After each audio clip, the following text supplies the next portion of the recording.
This is the story of a boy from Henryville, Indiana. In 1895, when he was 6 years old, his father passed away, forcing his mother to work in a tomato cannery.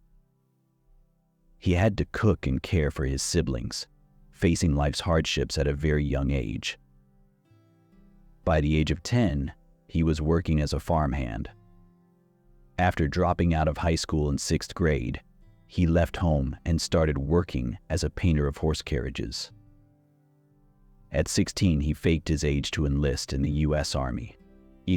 After being honorably discharged a year later, he worked as a railway laborer and studied law until a fight ended his legal career, forcing him to move back with his mom and sell life insurance.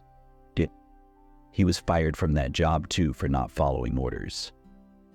Determined to succeed, he established a ferryboat company, which became an instant success. He later tried creating a chemical lamp manufacturing company, only to discover that electric lamps were more popular.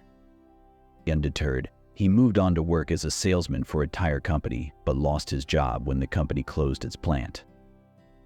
At 40, he met a general manager of an oil company who asked him to run a service station, but the Great Depression forced it to close.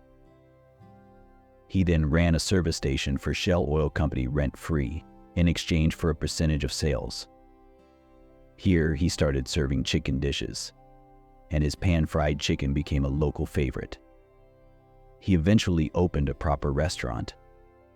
After some success, a dispute with the competitor led to a fatal shootout, and 4 years later, a fire destroyed his restaurant and motel.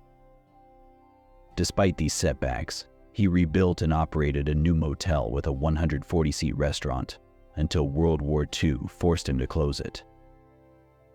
After the war, he tried selling his chicken recipe to other restaurants, but faced 1,009 rejections before finally, in 1952, selling his secret recipe, Kentucky Fried Chicken, for the first time. The success of his chicken led to franchising, with owners paying him 4 cents per chicken. However, an interstate highways construction crippled his restaurant, so he sold it and lived on his savings and a small Social Security check. Determined, he pursued his dream to franchise his chicken concept nationwide, traveling the U.S. to find suitable restaurants. He opened a new restaurant and company headquarters in 1959, often sleeping in the back of his car. He visited restaurants, cooked his chicken for owners, and if they liked it, he negotiated franchise rights. By 1965, at age 75, his franchise approach became highly successful. KFC was among the first fast food chains to expand globally, with outlets in Canada, the UK, Mexico, and Jamaica by the mid-1960s.